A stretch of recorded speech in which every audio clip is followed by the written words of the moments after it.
Whether you're a parent navigating myofunctional disorders or simply curious about optimizing your family's overall health, the MyoHacker Podcast is your guide.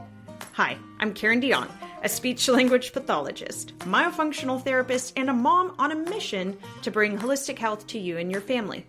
Together, we'll explore whole-body connections and integrative solutions. Please subscribe and leave us a 5-star review to help other families discover this important information. Visit myohackerslp.com for free resources and guides. Quick disclaimer. The content shared in this podcast is for information and entertainment purposes only. The views and opinions expressed by the host and guests do not necessarily reflect those of the podcast or its affiliates.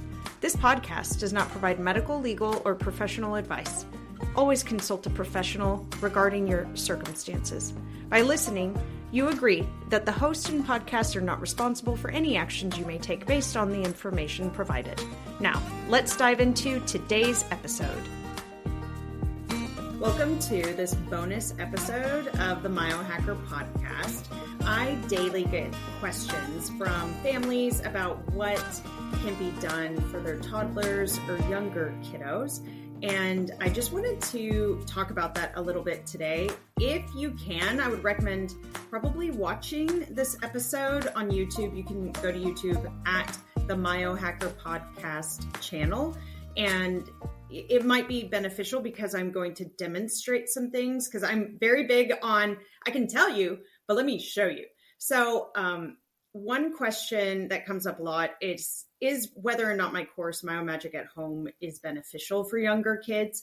I didn't create it to be so, but I have had so many families who, they'll have a little one sit next to an older sibling and watch the videos and do some of the exercises alongside them. And while they're not executing it the same way that, say, the older kiddo is, it actually is beneficial for them. So I'll say the caveat is I didn't design it for being used for kiddos under the age of 4. But when you have that foundational information, I do actually have a pretty fun little workshop that you can take as kind of an addendum to that. And but I do have the prerequisite that you take MyoMagic at Home first because of some of the foundational information that I want you to have. Okay, that aside, questions people have is, my toddler or my younger child, like they have a high vaulted palate, picky eating, they're breathing through their mouth all the time. What are some things that I can do right away? So I want you to know, obviously it'd be amazing if they could go and get an airway evaluation with ENT, a dentist. You can find an SLP or an OT who is trained in myofunctional disorders and tethered oral tissues and feeding, and they can go ahead and take a look at that. The reason, people want to know, like, when do we have this distinction between it being feeding therapy versus myofunctional therapy? And it truly is about how the therapy is presented and the training of the provider. So when we're working with kiddos that are, 4 and under, 3 years old and under, it's very important that the provider has a lot of knowledge in regards to developmental feeding patterns and where we are in regards to milestones, what is typical versus atypical, and then as well swallowing. So we want to have that oral phase swallowing and that pharyngeal phase swallowing. We should have awareness of that because of just some of the increased risk, because these kids are learning how to chew. They are learning how to swallow, especially if the patterns aren't as efficient and easily achieved. They might need a little bit more help. And so that's where that comes in. So let's say your kiddo is younger, you're going to be looking for an SLP or an occupational therapist who's going to be trained in these things. There are lots of great resources out. I'll tell you some of them. There's Hallie Bulkin's Feed the Peds. She has a directory that you can go to. Talk Tools, they have directories. There are lots of options out there. So I'm not going to try and tell you who to go see. I just want you to know some of the frameworks that you want to have because that can help. What can you do at home? This is the big question. This is why you're listening. I want you to start playing with your kiddos. That's the key. Play. All right. And we're going to train them and teach them some things, but it's not necessarily going to be you sitting there and telling your child to stick their tongue out. That's not what we're looking for. What we want to start doing is building more of that awareness of boundaries and structures on the face, on the mouth. And a lot of that is going to be licking, sticking their tongue out. And people will ask, like, well, how is that helpful? Because, when we're swallowing and when we're talking, our tongue shouldn't be protruding out of the mouth. Agreed. I don't want that. Okay. But as we're teaching these concepts, the tongue, it's kind of in this dark cave. I love Peachy's speechy. She talks about this, like, that's why R can be such a difficult sound to learn, is because the tongue is pulled back and it's in this really dark mouth. So when we're teaching kiddos how to use their tongue more appropriately, which what that means is we want their tongue to be resting in their palate. We want the tongue tip up. And if possible, we want them to have that gentle suction to support that craniofacial skeletal growth. So we want to have those things, but showing them that dark cave, they're already not going to be paying attention for the most part, unless you have something really tasty in there, which we'll get to. So what you want is initially we're going to be showing them protrusion, which means sticking the tongue out. I love to have families, especially let's say somebody in the family has a mustache. I'll be like, okay, you're going to paint some yogurt on the mustache and you're going to show this. There's a huge component of modeling. So if you're uncomfortable with some of this silly play, I want you to just pretend you're somebody else. Like, find somebody who's silly, pretend you're me, and just put that character on, because you're going to need to have some of this dynamic play for them to really pay attention to these movements of the tongue. Okay, so we're going to be painting something on that upper lip and like yogurt, or you can do applesauce. It's a little clear, but something that's kind of sticking up there. And then we're just practicing that play. Yesterday, I was working with a little boy and we're taking cars, and, I'm moving it over my mouth, and it's okay. We're not trying to eat a car, but I have the kiddo. Okay, we're moving that car with the movement of our tongue. So he, this little boy, he's watching me and he's seeing, all right, when she moves her tongue, the car moves a little bit. And is he doing exactly what I'm doing? No, but I want him approximating it, getting close. Okay, so think of it being that way. Anything that you're kind of moving, you just want to correlate that as they're moving this, the tongue is moving too. So that is going to be a great way to start working on some of that tongue tip movement. Don't lose heart if you're like, okay, well, we tried this, and instead of sticking his tongue up, it's just really tucked down, it's low. It's okay. That's going to be a part of it too. It's just bringing it again and again and again and playing with it. Another thing you can do is anytime we can bring some awareness to the cheek. So a lot of kiddos I see, they just haven't been using the buccinators, which are those cheek muscles efficiently. So that would be something like you have a tasty treat and you're pulling it kind of like this. So again, this is a good one to see. What I have is my fingers going in my cheek. I'm pushing against my cheek and I'm pulling it out. I don't recommend you do this as a parent who isn't used to sticking your hand in mouths, because you're going to get chomped. They're very good at that. So what you can do is, let's say you've got a little popsicle stick or something that is soft. I prefer soft things. Chewy tubes are great for this. The side biter, I love it for this. And you're going to take it and you're just going to give a little bit of stimulation on the inside of the cheek, pulling it forward, and then say, don't let me get it out. And that's going to be sort of that sucking. Is this an appropriate thing for everyone? No. But I don't want you to be doing any of these things intensely, okay? This is all just going to be some play. If your kiddo has an aversion, what that means is like they don't want those things by their mouth, don't do this, okay? For that kiddo, what we're going to be doing is a little bit more of get a makeup brush. And you're going to let them first put it on mommy, first put it on daddy, put it on a stuffed animal. And that's just a little bit of stimulation to the face. You can do a cotton ball, things like that. It's even more fun if we actually get into the makeup. They love doing that. And then you're just putting that on the face, and then maybe they're going to put it on their own face. Again, the challenge is to make sure you're not trying to impose on them that you want this, you're going to expect it out of them. We want it to be play. And this just helps with some of that desensitization, bringing that in. It's just so good. Another thing I love to do is have kiddos crawling, and we're sticking our tongue out. And we're guiding our movements. So if we're going forward, we're crawling forward. And I want the crawling because that activates the whole body dynamic awareness. So we're going across the body through crawling specifically. And then you can turn this, they love to do. They'll get on my back and then they guide us, but I'm going to have them, they're moving their tongue. Which way? So as a parent, you're going to be kind of craning your neck. It's okay. All right. You can also use a mirror. You can do these things, but it doesn't have to be perfect. I want you to be just kind of watching them and going, where's your tongue? Where's your tongue? And they're going to show you it's going to go one way and that's how you turn. It's going to go the other way. That's how they turn. Just know, again, with toddlers, they love control. What is a way you can give them control in whatever this play, fun activity is that you're doing? Bubbles. That's a great one. Now, make it a big jar of bubbles and separate it out because they're going to get messy. But blowing bubbles, that's a good one. We want to be blowing and getting that control. And you might see a lot of toddlers are going to do sort of this, and it's where they're not actually moving those lips in this controlled way. So that's what you're modeling there. And you can add in a little ooh as you're blowing the bubbles. Ooh. All of that, catching the bubbles is so good.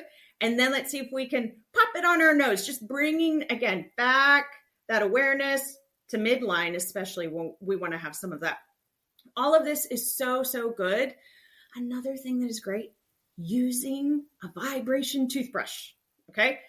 This, for one thing, it's better for the teeth, but it's also really good at getting the sensory system desensitized. If your child has a hyperactive gag reflex, I don't want you going in there and trying to like desensitize it. For one thing, please do see a therapist. It can become a bigger problem, even if it doesn't seem like it is one right now. I do want you to see somebody for that, but it's something you can start doing. You're going to warm up the lips, use the backside of that vibration toothbrush, not the bristles. That's too much often. And then we're going to bring it in and make it, again, kind of fun and let them start to feel that. Give it a few days of kind of warming it up if they're used to using just a bristle brush. And, a lot of parents are honest. They're like, we just have given up on brushing teeth. It's so hard. I want you to hear this. You're not alone. A lot of people experience that. Please don't have shame. Please don't use that as a reason to not see someone and get some help, because parenting is hard. Okay. We all need help. We all need help. So I want you to know, like, take that off, take the shame away, and go in and get some help and work on some of that desensitizing with someone that's going to guide you so we don't end up having more anxiety related to brushing our teeth and things of that nature. So all of this is beneficial, and really trying to get more nasal breathing, which if you're like, but my kiddo's so congested, there's no way they can breathe through their nose. This is where I love to recommend you get the saline spray. Start with it in the bath, okay? If they won't take a bath, in the shower. Again, if they have some sensory issues related to water touching their body, I would love it if they were seeing an occupational therapist, because this can be a bit of a sensory integration issue. But what you can do is get just the water on their feet and have something fun in there, okay? Something that is going to draw them into it.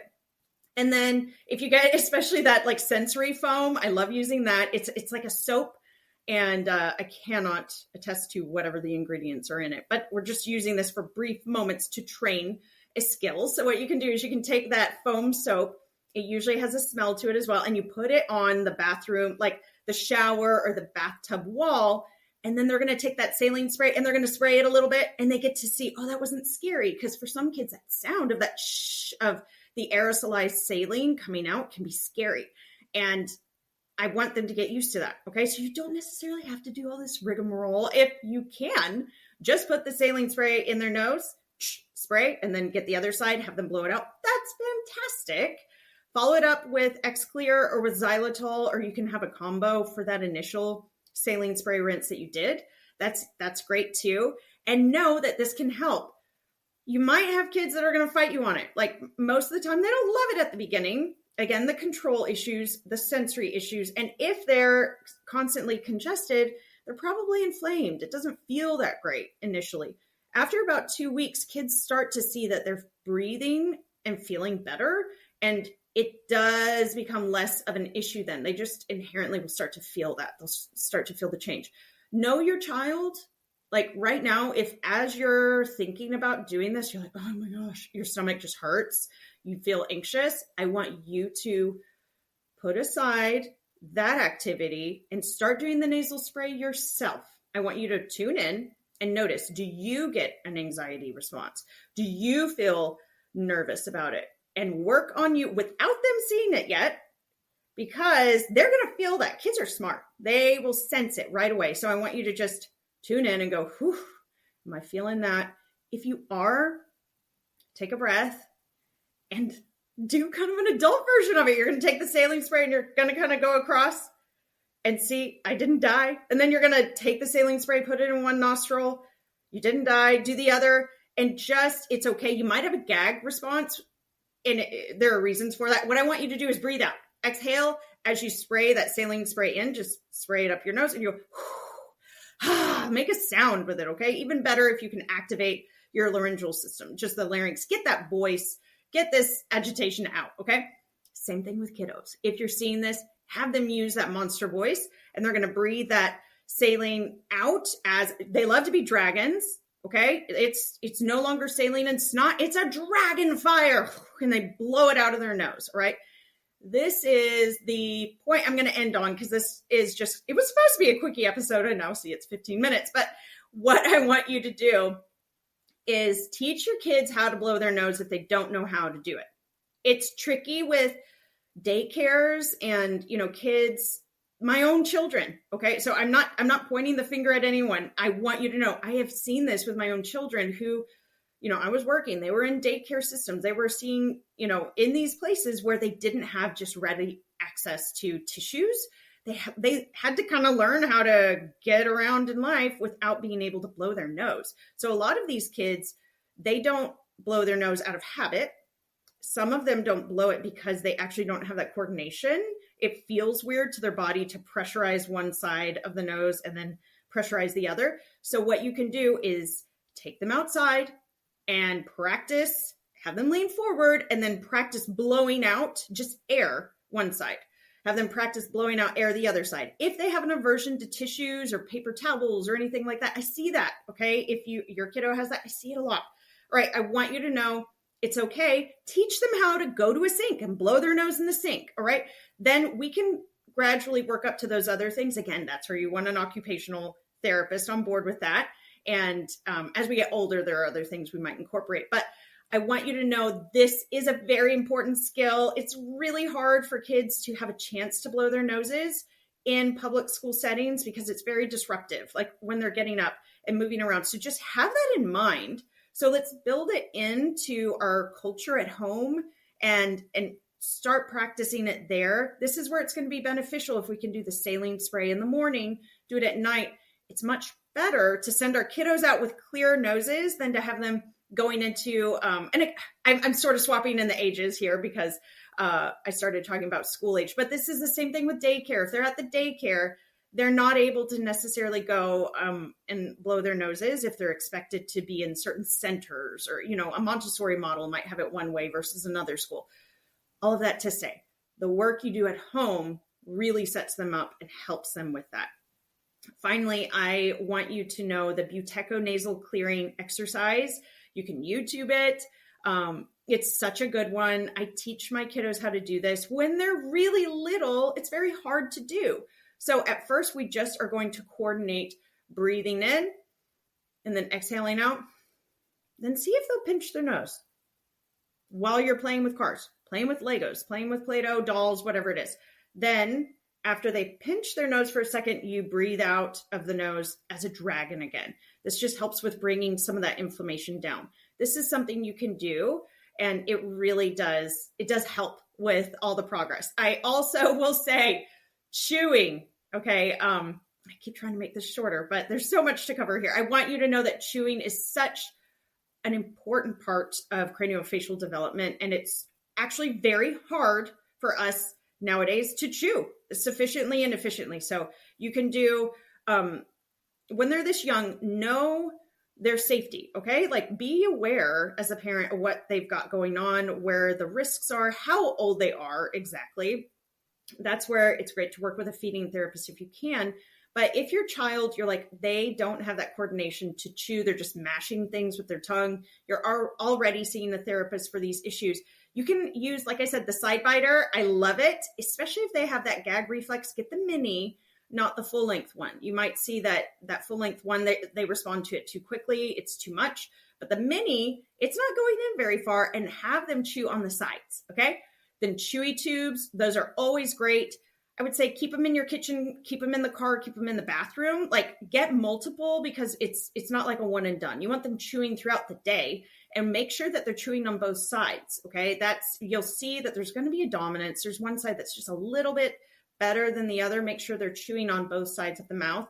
So bringing in really hard foods is so good for us to do. So if they can eat off a bone, if they like just gnawing on it, all right, they're not going to be cracking that bone open like a rib or something. Just let them gnaw on it and have that and make it fun. Vegetables are so good. Sugar cane is so good. And I want you to just sort of put out of your mind fear about the sugar in the sugar cane, because it's so beneficial for them to be chewing on it and lateralizing, which means moving the tongue side to side. It's just such a great tool. So I would say get a bunch if you can find it, and make it fun. Really play with the kids. Have that chewing experience be great as far as like memory making. You want to encourage them that it's not a scary sensory input, that it's fun. The Myo Munchie is wonderful. Okay. And you can go to Myo Munchie and look up, it's the Myo Munchie movement on Instagram. I love them. Okay. What they put out is fabulous. They have really great diagrams. They tell you how to use it, all of that. I want you to look into that, because chewing, it's great for lymphatics. It's great for arch formation when you have something like the Myo Munchie, and it just encourages coordination, swallowing, all of that. So please check that out. You can find, well, I'll stop there. Okay. So much to cover. We could keep going, but I wanted to keep it short and not overwhelming, because I want you to just hear this. It's okay if, as you're jumping into Airway, craniofacial development, like you're trying to help your child have their best breathing opportunity through life, and you realize this starts very young. I want you to, take a breath and know the fact that you're just here is huge. Okay. It's huge. And you're already doing things, I'm sure, that are making a difference that you're not even aware of, just because you have this on your radar. So well done. Well done. You're doing it, and I'm here for you. Please let me know what questions you guys have. I know that those questions come up, and I really want us to help our kiddos have the best chances at growing amazing jaws and airways soon. I hope you have enjoyed this episode of the MyoHacker Podcast. Remember, small changes can make big impacts on our overall health and well-being. If you enjoyed this episode, please take a moment to rate and review wherever you get your podcasts. This way, more families will learn about this important information, and we can make a bigger impact. Head on over to myohackerslp.com for in-depth resources and guides. You can also join me on Instagram at MyoHackerSLP for bonus content and demos. And if you have questions or topic suggestions for future episodes, send me a message. I would love to hear from you. Until next time, let's biohack myofunctional health as MyoHackers who change the world through intentional action and connection and breathing. Quick disclaimer reminder, the content shared in this podcast is for informational and entertainment purposes only.